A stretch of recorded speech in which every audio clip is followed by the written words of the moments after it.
What's up, guys? Travis with Laneshark, and today we are Lanesharkin with my dad. So this is William Odom, the man that helped me create this company, and has been basically by my side since I moved back and started this from day one. And we're going on just over 7 years now. So figured we would give everyone a chance to get to know the man that helped create me and Laneshark. So welcome, Dad. Thank you. So basically, to kind of tell a little bit of the story of how this company started, I was living in South Carolina in 2016. I came home and kind of had the idea. My stepdad had bought something that bolted to the bucket, and he had made some changes to it. I saw it around, I guess Thanksgiving was whenever I first started talking to you about it, and messaged my dad. I was thinking that he and I could make 5 or 6 of these a month and give him something to do because he was working shutdowns and I really didn't like that for him. So I was trying to think of something good that he could do and make a good living and not have to work so hard and in such dangerous situations. So basically, from Thanksgiving to Christmas, we worked on it, and I was living in South Carolina, driving back and forth, and we created the very first prototype January 15th of 2017. So we've showed that video a couple times, but did that, and basically it took off, and it's all the credit to Dad, to you, and to my stepdad Terry. He helped a good bit as far as testing, but as far as building this thing and putting it together, I couldn't have done this without you. So thank you, obviously. Um, but yeah, so what were your thoughts whenever I first started messaging you about building this? It was a great thing, and I knew it, especially whenever we built that cardboard piece that swivels out to the side. Yeah. Yeah, it I knew right then. I said, yeah, this is gonna be good. Yeah, I never thought that it would turn into what it did. Like I say, I thought that we would build, 5 or 6 for you to do every month or so, and I was going to keep building houses, and it kind of took off from there. But yeah, so that is one thing. This may just turn into a me being appreciative kind of episode, but growing up, you and mom have always been very supportive in that kind of stuff. Like every time I've had an idea, I just like call dad or call mom, like, hey, what do you think about this? And like, even if it's a shitty idea, y'all have always been on board. So I really appreciate that because there's been some times where my ideas have kind of fallen flat, but luckily, y'all have always been very supportive. So you remember whenever I wanted to build the tiny house, you and I, a week later after I came up with the idea, we were building the trailer, Yep. and the trailer's still sitting out. It's sitting out in the parking lot. I've never done anything with it, but we at least built the trailer, and you were there to help support that. So that idea didn't turn into anything, but luckily this one did. Growing up, you were always traveling a lot, doing shutdowns. What got you? What got you into that? I know a while back you told me a story of someone that got you into welding. I thought that was a really cool story. Yeah, I took a job in Longview, Texas. A friend of mine, I called him up. I said, "Hey, man, I said I need a job." He says, "Come on." I I rented a house. I never even spent the night in that house till like 2 months later, and that's really what got me into uh, welding and stuff. And one of my boss man, he told me, he said, if you don't learn how to weld, he said, I'm not going to take you on another job. So I learned how to weld. So you worked like on like nights and stuff, trying to figure out how to weld and everything. No, actually, he'd let me practice in the shop whenever I was working. Oh, that's nice. Yeah, if we were slacking at the shop. Yeah, And what was his name? Richard Sawyer, Richard Sawyer. it's a fine man. Well, if you're still around, I appreciate you because wouldn't be here without you. Yeah, So what year do you think that was that you first started welding? probably. I think it was 1991, Okay. 90 or 91. So you had moved out to Texas to work with Uncle Buzzy Hmm. doing roofing, and then you got into welding. I did. So from 91 up until 2000s. You came and worked. You started officially working with Laneshark. Was it 19 or 18? 19. Okay. So from 91 to 2019, you were traveling around doing shutdowns and all that stuff. Yep. Now he does all the inspection and quality control, and then used to get to sit in the AC, but I don't guess I'll let you do that anymore, do Not I? much. Yeah, we got too many projects going on. We're out in the shop so much. Yeah. So today we're hanging cranes and everything in the new shop, getting ready for all the robots to come in. So that's super exciting. We got a long way to go to get all that going, but it's exciting to get to do that. So in all your travels doing shutdowns, like what all is involved in that? Like you go to a plant and just work 712s, something like that, or 712s until we finish. and how long is your let's see, how long was your longest work stint? Like a month of 712s or No, we was up in Maine for 3 months. Jesus. Yep. And when was that? It was during the fall. Do you know what year around? I think that was 92, 93. So almost immediately when you got your feet wet. Baptism by fire on that one, huh? Yeah. Yeah. But So it was good because I had a company truck and they let me drive it to wherever. oh yeah, Yeah. that's nice. And so you've worked in so I guess I got a little ahead of myself. So in that shutdown, like what all do you actually have to do from the time you get there to the time you leave? What all are you doing? Just whatever needs to be done. Just whether it's rigging, welding, mechanical work, So it like didn't matter. basically like they go in like the stuff that's gone bad or whatever, you go in and replace it, cut it out, and then refit it, weld it up.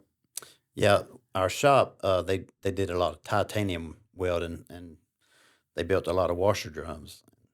Either it was going to be titanium or stainless, and we'd go in there and would tear that old one out and install a new one. Yeah, that stuff does not look like fun. It was hot because you got all them other washer drums running. Yeah. Can't just shut them all down and all that So steam. what is it washing like wood chips or something? It was they run the wood chips through the digester, Uh-huh. then they run it through the cycle, and it comes out as pulp. Mm-hmm. And so then they turn That use that that pulp. that washer drum sucks the water out of that pulp. It Okay. sits in a vat.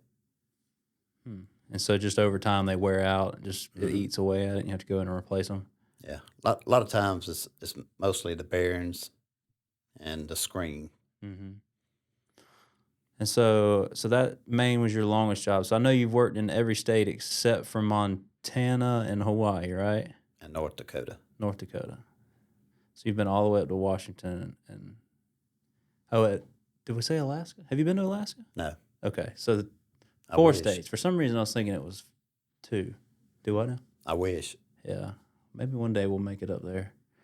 Um, on a hunting trip. or fishing. Yeah, Just have to stay away from the grizzly bears.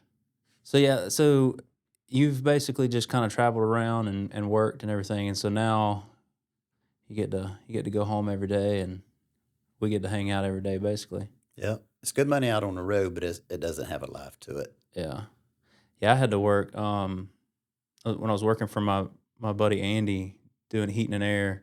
I had to go down to South Charleston for like 2 months or so. It may have been longer. I can't remember now, but living in a hotel for 2 months, and it was awful. Yep. 2 months was the most I could deal with. I couldn't imagine doing it as like a lifetime thing. I don't see how people do it. Yeah, you work, go home. Well, go to the motel room, take you a shower, go eat, and come back and go to bed. Mm-hmm. Can't have a family or anything like that. Nope. So I know we talked about your shutdowns and everything, so we'll go back a little bit. So I kind of want to get just your full story because this will be good for Jack and Fitz to watch later on. So whenever you graduated high school, like you played football in high school, loved that, and then what made you? Why didn't you try to go play football anymore after high school? Well, probably because I needed to go to work. Because you needed money, or because you were just too Yeah. wild, or what? A little bit of both. Okay. And so you graduated high school and you started working at the sawmill. Is that correct? Well, I started working whenever I was in the ninth grade, greasing trucks for Campbell's. Okay. And after I got out of high school, I went to work for Troy Brown doing installation work. And that lasted about 3 or 4 years. Then whenever you come about, I was working down at Jim Walter Doors. Okay. Then that's whenever I, I quit down there and went to work down here at the paper mill in Cantonment. I worked anywhere I could to make $1. Yeah, I noticed that about you. So you and then when I was around 2 or so is when you moved to Texas. Is that right? Yep. And you worked out there. So Uncle Buzzy owns a roofing and construction company, and he was doing roofing. And so were you roofing or are you doing sales? I was roofing. And that's whenever you met the first stepmom, huh? Yeah. We won't talk about her, but anyway. All right, so you did that, moved out to Texas, and then you started doing shutdowns, and you basically worked for a bunch of different companies throughout, what, 20 something, I can't math right now, but 20 something years.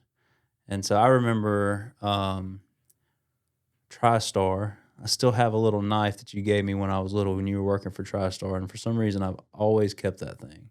That's who I worked for, TriStar with Richard Sawyer. Okay, so that was the first place that you worked. Yep. When I first moved to Longview. I got you. You lived in Texas from about 88 or so until 2006, 2007? Yep, 2000, at the end of 2007. Yeah. Matter of fact, Christmas Day was the day I left Texas. Okay. Yeah, because you basically had moved back home and I was moving away from home. Yeah. Right at the same time. Yeah. And so I moved to South Carolina and worked up there for 10 years. And I remember you telling me right around the time I was moving, like, you're gonna regret it and you're gonna want to come back. And I was like, well, maybe, but I gotta prove to myself that I can do this. And so I feel like I proved what I wanted to prove. I mean, I was up there for 10 years and then I just got to where I was not living the life I needed to live and I wanted to be back around my family. So it worked out. I get to work with you every day. Now Mom's going to be right next door to us in the new shop, having her salon, and so it's I love having everybody all right Does that here. mean we get free haircuts? Yeah, you got to talk to Mom about that though. Yeah. But as far as I'm concerned, yeah, you can have them for free. Just got to convince her. All right, so obviously we started this company in 2017 really, and we built the first, what was it? I think we built the first prototype, sold it, and then we did 3 or 6 together. I think 3 and then 6, and we built all those in your shop. Mhm. And so at the time you were still working, and you were working, what was it, in Bruton, right? Yeah. So you were working there and then come home in the evening. So basically all day during the day I would get parts and pieces cut, get everything kind of pre-assembled. You would come home at night and then you would weld everything because I didn't have a clue how to weld at the time. Still don't really know how to weld, but I can at least put stuff together. So we did that for a few months. A lot of late nights. Yeah. And then when it got, basically we painted it green, put it on Facebook, and then it took off and got really busy. And then you got really busy back at work. So for 2 years, you were basically back working at Bruton until I could figure out how to keep you busy with at Lanesharkin. And then whenever I came up with the switch box and we started doing the hydraulic kits, that's whenever I finally was able to bring you up here. And that's whenever you had the nice cushy AC job for the longest time. Building switch boxes. Yep. And we've built, probably 2,000 of those. Every bit of it. Yeah. And so basically that was our little shop that we had behind Walmart, worked there, and then kept having all these little projects that we were trying to do at Daniel's house in the garage. So we had the office, we had Daniel's garage, and then we had the metal shop right here behind us where we would come up here and get stuff done. And finally, Mr. Keller gave us the opportunity to rent to lease this place that we're in, and then we've kind of built it into this. And so your job has obviously evolved a lot since you started. So now, basically, every day you go to the manufacturing shop, inspect everything, make sure that they're doing what they're supposed to do. And so, what all? Whenever, say, when you get there to the shop in the mornings, what all do when you get there? I look at the ones that's powder coated first. It's mainly the welds that I like to look at. Checking behind them, make sure they're getting it all clean and Yeah, everything. yeah. Just I would like to weld every one of them myself, but I can't. You know. Yeah, it is kind of funny. Every time we're out in the shop working on a project, if I pick up the welding lead, Dad's like, "Here, get out of the way." Every time I pick up something, he wants to be the one doing it. I don't think it's as much a thing against me as much as you just like to do it. But Mm. we'll see. But yeah, the so I'll say my favorite project then has been our boat that we've been working on, which we still got a little ways to go. But we have built a 14-foot aluminum mini jet boat from scratch. So that's been a shit 3-year project that we're still probably 75% done with. Yeah, and that's the first time. I'm not gonna say the first time, probably the second time that I've ever welded aluminum, Yeah. and it turned out good. Yeah. We only had like 2 pinhole leaks in the whole boat, so I'd say that was pretty damn good. Yeah. It but yeah, so we bought I basically my buddy Daniel, I think it may have been Landon that sent it to me first, which everybody has seen Landon on camera. Sent me the video of I think it was Cletus McFarland whenever he got his built. And so then I found the plans online, ordered them, and then we got the metal shop over here to cut everything out for us on the plasma table. And then we have basically built everything from scratch, from sheet metal to a finished boat. And if Uh, it did fit, we'd make it fit. yeah. Yeah. And so we took a Sea-Doo 300 with the supercharger and everything put in there, and we took it out the first time this last summer. What was it? I think it was 4th of July weekend, wasn't it, that we took it out? I believe it was. Yeah, and that I'm ready to get that one finished. It's just a matter of like putting it in the right space that we have of extra time, which we We never just don't have. have time. Yeah. So Yeah, the 2 boys at the house keep me busy if I'm not here. So that will be I think that would be always be my favorite project. So I'll never be able to get rid of that boat. So you say fishing would be the thing that would keep you busiest. I know you've so basically growing up you were always on the river. You had a little John boat, is that right? I did. And I remember ever since I have memories, I remember us being on the river and either boat riding or fishing or frog gigging, shooting turtles, something like that. Chasing alligators, which we can't shoot them, but we at least chase them around. This would be a good place to show the video of you grabbing that one.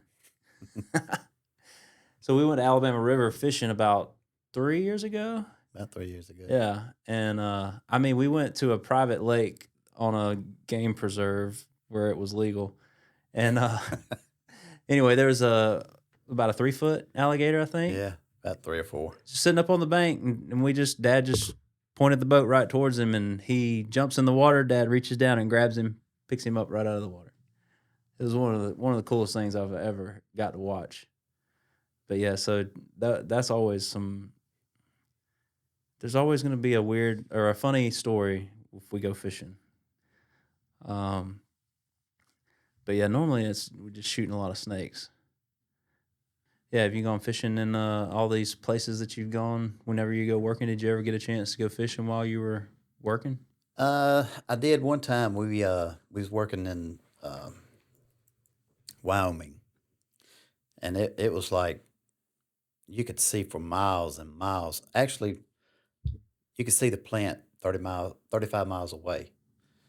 And Was it one of that the far? guys that worked there, he said, he and I was talking. I said, man, this is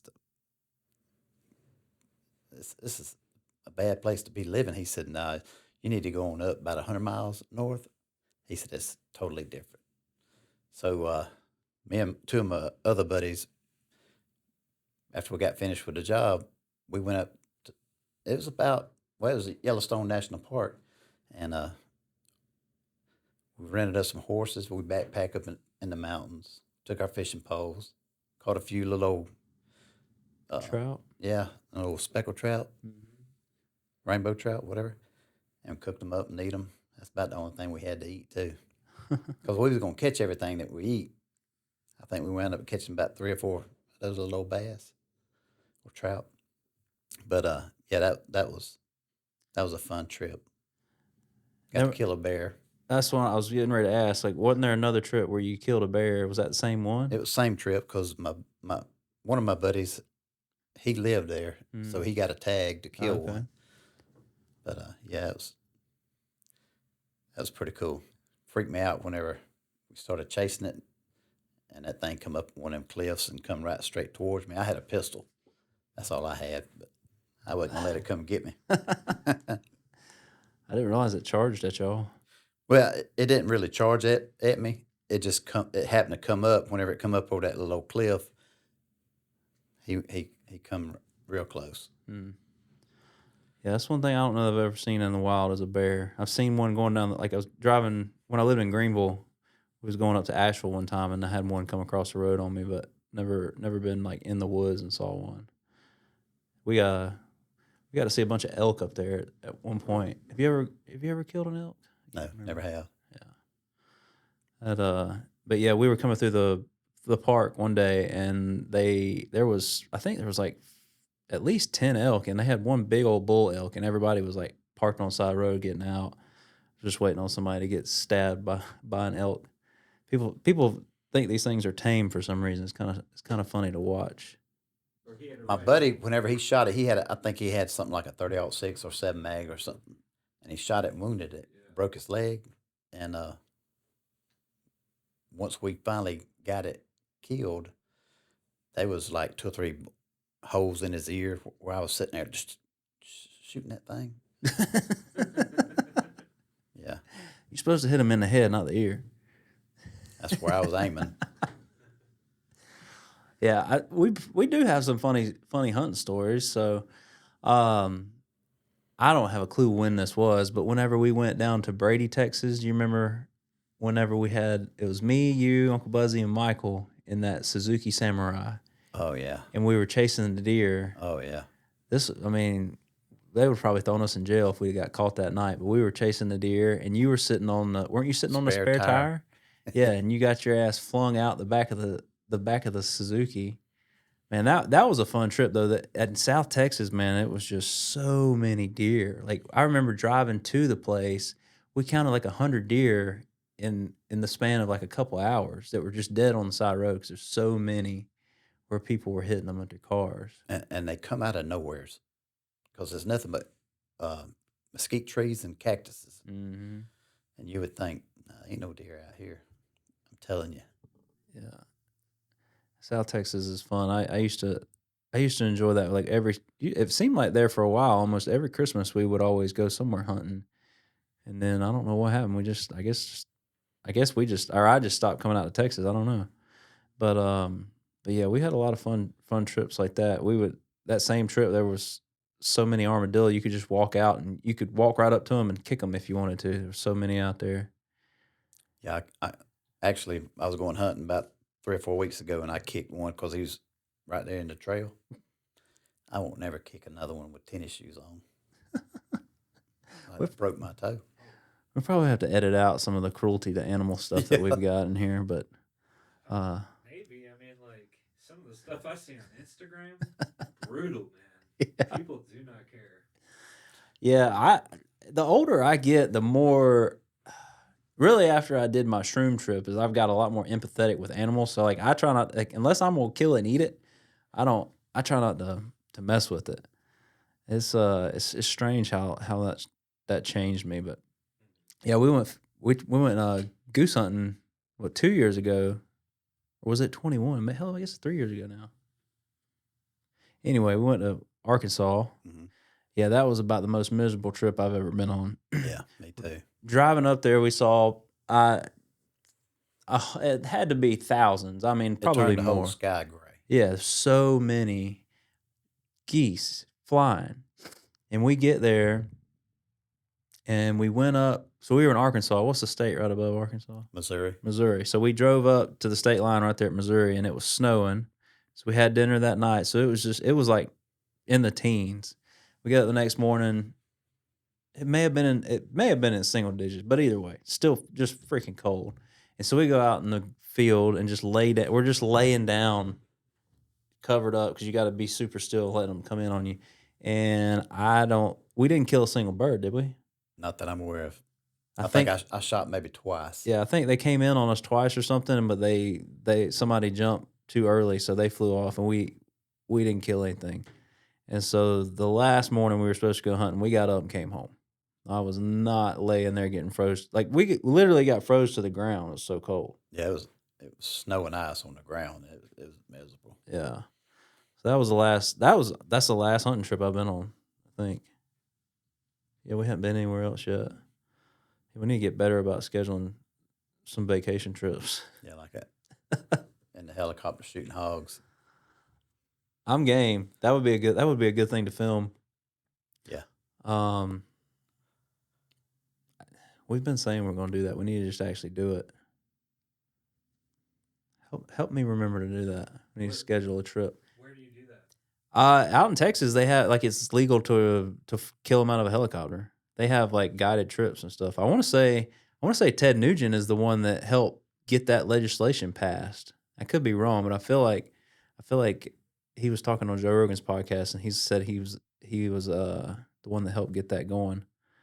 So that'd be real cool to get to go with him. But yeah, you just hang out the side of a helicopter and freaking shoot hogs. It's wild. Yeah, that would be wild. Isn't that what he says all the time? It's wild. Spirit of the Wild. Spirit of the Wild. I think that was the name of his show. He had a hunting show at one point. So, what are you most excited about of the future of this place?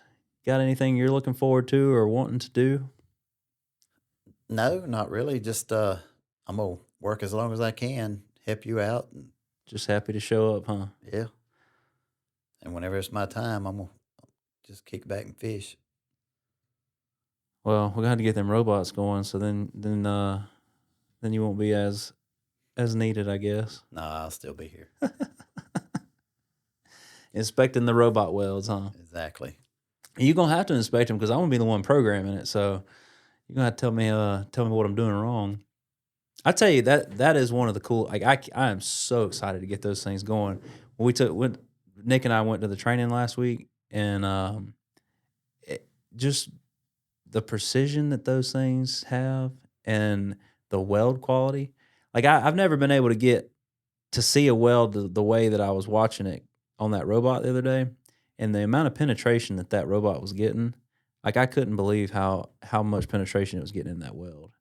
Like it was on like a 1/4 inch T joint. I swear it felt like it was going in a 1/4 inch. Obviously, it wasn't going that deep, but still, I cannot wait to see the quality that it turns out with our stuff. Yeah, me too. Because I've never watched the robot, but I see the wells afterwards, And you can program them. Like you can program them, just run a slick weld. You can put a weave in it. You can put anything in it, and you can change like the timing that it sits. Like say you want it to sit in the center a little bit longer to get more weld, and then just kick out. Like you can have it hang out at the outside, and you can it can adjust the voltages while it's welding and everything. And one of the neat things, like whenever you're running a line, you tell it like once it gets to the end, you can just tell it to stop and hold for a second, and then like ramp the voltage down so you don't get that little hole right there in the last bit of your weld. Yeah. It's wild. I can't wait to get them going. It's gonna be really cool. Today we pretty much finalized our jigs with Jeremy, the guy that's building all of our or designing all of our jigs for us. So hopefully tomorrow we'll have that ironed out and can start getting those cut. So we got about 2 more weeks before the robot shows up. And I'm also excited to just program it to do stupid stuff. Like it has a tip cleaner, so it goes in and it cleans the tip, cuts the wire to the right thing, and then sprays anti-spatter on it, I guess. I'm gonna get it to where the robots like fight each other before it goes into it. So like one will be in there doing the cleaner and have the other one walk up and like tap it and have them like look like where they're talking to each other. It's pretty neat what they can do because you can like link them together. So whenever this one moves, this one already knows what it's doing. Like I guess it's synchronization is what they call it, but it's gonna be really cool. And we got it all like color matched and everything, so it's all gonna look really badass. So that's what I'm most excited about. To get that going, that's going to increase our production, which will decrease our lead times, which is the biggest headache that we always have. And so just moving forward and, progressing the company. Yeah. And then getting the boat done. Hopefully we'll get that done this summer. Yeah, we got 2 of them to work on. Oh, yeah. What have you done anything with it lately? Been too cold. Oh, yeah. Yeah, so we bought him it's a HydroStream, right? A few months back. We got it back, and he rebuilt the trailer almost immediately, and then got all that done, and then it's been too cold to work on it. I have to bring it up here and work on it in the shop some. So, yeah, yours will probably outrun mine, but mine will be more fun. I don't know. We'll have to see how it works out. HydroStreams are wicked. Yeah. I remember that last one. Yeah, that last one we had, what was it, like 75 that it would do? Yeah, 75. Yeah, I got a video of me in the back. We're going 75, and I guess it was Snapchat because it had like a speedometer on it, and it's overlooking Dad driving it, and then I turns around and my face is just like blown in the wind. It's a pretty funny video. But yeah, so that's so that'll be some stuff to look forward to. So we're getting some robots, try to get these boats done, and have some fun with that, and all that good stuff. And then hopefully eventually get Jack and Fitz up here to run the robots. They get a couple more years on them. Yeah, that's one of the things I look forward to is getting the grandkids up of age to where they can kind of be quiet, get them sitting in the shooting house. They like it. Yeah, we'll have to get us a hunting club then. I've been hoping that Big Terry would let me get in the one that I was in whenever I was younger, and then we could take him up there. But he's so funny about letting people come hunt that I don't guess that's going to happen. We'll have to find our own place. Yeah. I would love to buy some land that we could have a club on, but I have to keep buying robots right now, so that's taking up all of our money. But yeah, that I can't wait till the boys get big enough to where we can start doing stuff like that, because I know that. Actually, I don't know that I want them to get that age too soon, because you won't show up to work. You'll be taking jack fishing every day.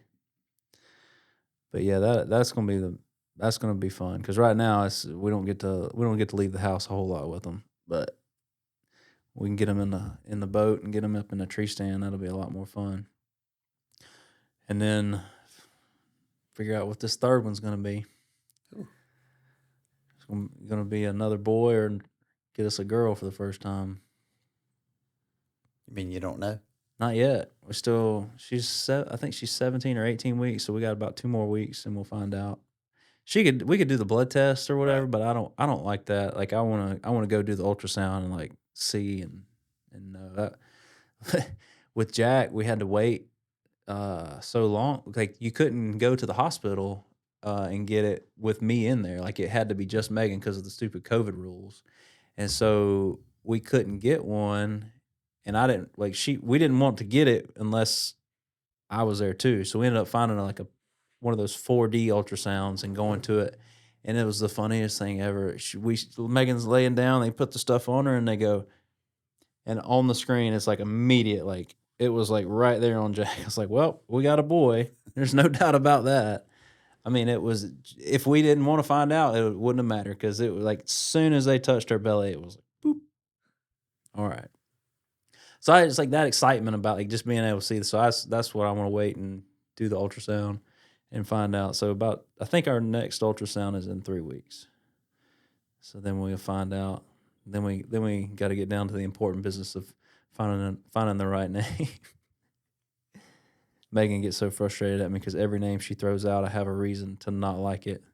Like, oh, I don't like that name because there was somebody in third grade that used to smell bad, so I don't.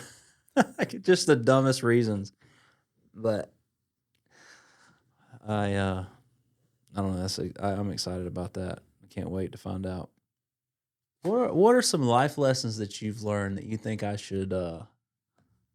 would benefit from that maybe you and I haven't discussed in the past? Well, that's a hard question I right there. know. Because you live and learn. You know, the older you get, the wiser you get. And I guess the more calmer you get when you get up in age, things doesn't matter as much. Yeah. That is one thing. Like growing up, I felt very fortunate to have you and mom both.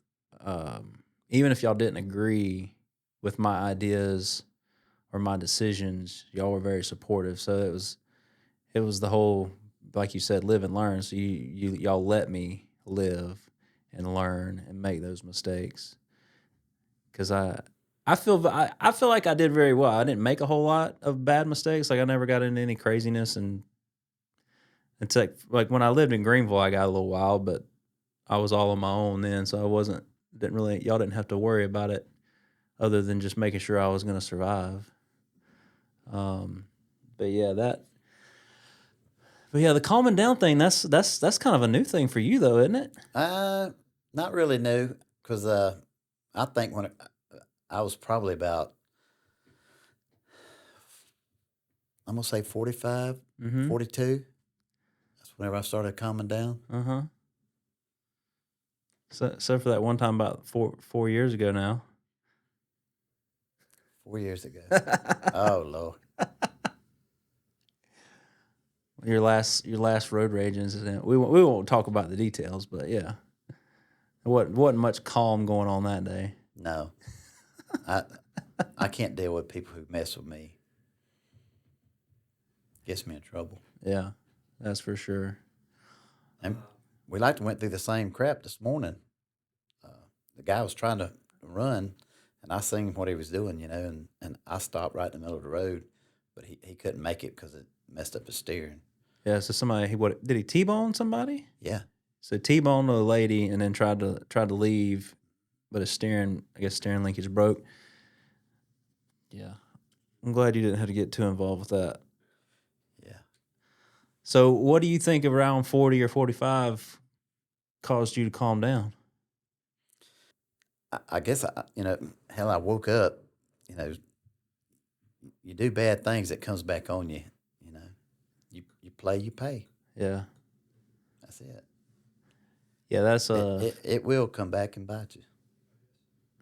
So that's why like I try to live my life with thinking about karma, because there's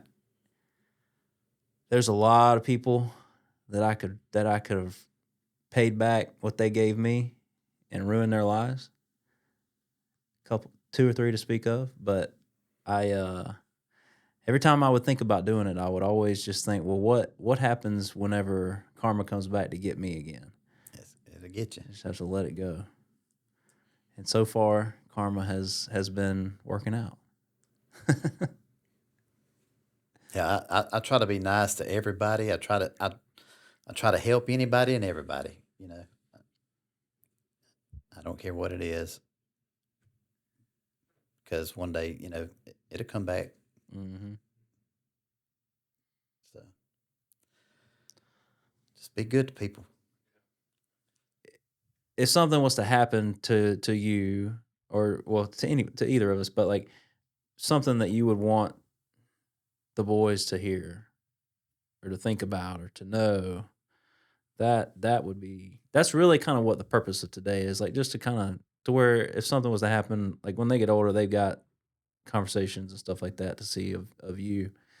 So yeah. Yeah, because whenever I was in school, I can remember there was a couple people I didn't like. I picked on them, but now today, we're like best friends. You know, I know what I did back then, and I feel bad about it. And matter of fact, I seen one girl. It's been probably 3 or 4 years ago. Seen her in Walmart. One of the ones I picked on back in school, and she hugged my neck. I hugged her neck, and we're like best friends. Talk every now and then.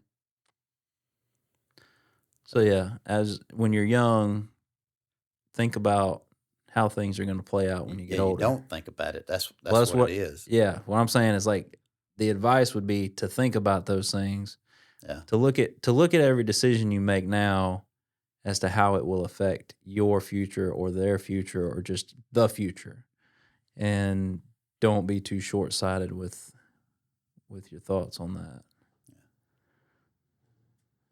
So yeah, that's one of those that's hard to learn until you've learned it, until it's actually come back and bit you in the ass. If I could talk, damn. I was gonna say slap you in the face. I'm just like my damn mom with my words now. I used to make fun of her for like making up sayings and stuff, and now I do the same thing because I get tongue tied, and now like, I'll mix 3 or 4 sayings in one, and then people will be like, "What the hell are you talking about?" yeah. Don't worry, I don't know what I'm talking about either. It may be too much of a question. You don't have to answer it but like, what would like if what would be your biggest regret in life if you have regrets? I don't know I don't know if we've ever talked about that, but like one of the biggest things that you wish you had done differently whenever you were any time in your past. I hear people all the time say, "Man, I was married. I've been married 45 years or 30 years." That's one of my regrets. I'm not saying I wish I was still married to her, but I wish I'd have been a good husband, you know, or better husband. That way I could say, "Yeah, I've been married 40 years." It's one of those live and learn things though that you just Yep. can't see it until you saw it, Yep. until you see it. I mean, well, I will say, Karen, I do like her a lot. Oh, So yeah. hopefully your first one and your last one were the good ones. All the shit in the between was Shit. ain't that the truth? Yeah, I remember like my first relationship, which we were never married, but we only dated for shit, I guess a couple years. But I just remember thinking like, well, this is just my starter relationship or whatever. Like there's more out there, and like it's not really a good way to think about things like that. My problem is I never wanted to be married. I always wanted a girlfriend, but I never really wanted to be married, Then like the commitment or being tied down or being tied down. yeah, just like being able to. That's why you traveled so much. Hmm. She liked to go and be in different places and see different things. Yeah, I will say I'm glad that I never got into a serious relationship in my 20s because I was able to go and just see everything, do all the things I wanted to do and experience life. And now, being with Megan, like I don't ever think about anything that I'm missing out on. Like I if I wasn't where I'm at, I would be missing out. Like I don't regret any of the things that have led me up to there. So, and it's nice because now we have the boys. So like I'm home with them.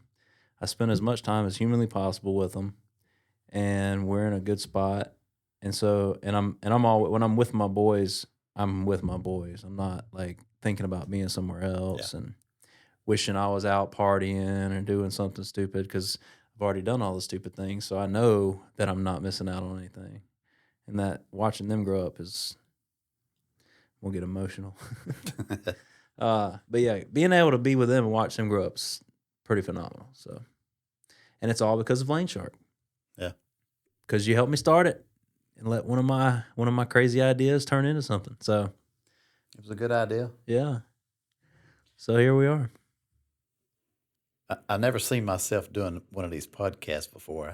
I can promise you that. Yeah, 'Cause 100%. I get nervous. Yeah, you and I are a lot alike with that. Like you and I are more.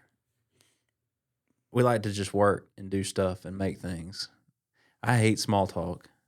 Like I was talking, was talking to my buddy Michael this morning, and like we're just exchanging pleasantries, and then all of a sudden we're talking about the like some.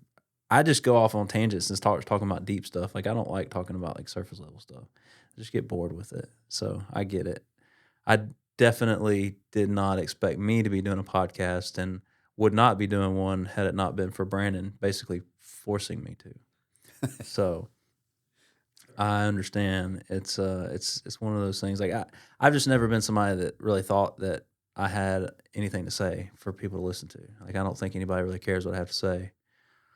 So, but maybe somebody will get something out of it. But if not, at least we'll have it. So Yeah. the boys will get to watch it Yeah, the whenever they boys. get older. So that'll make it worth it at least.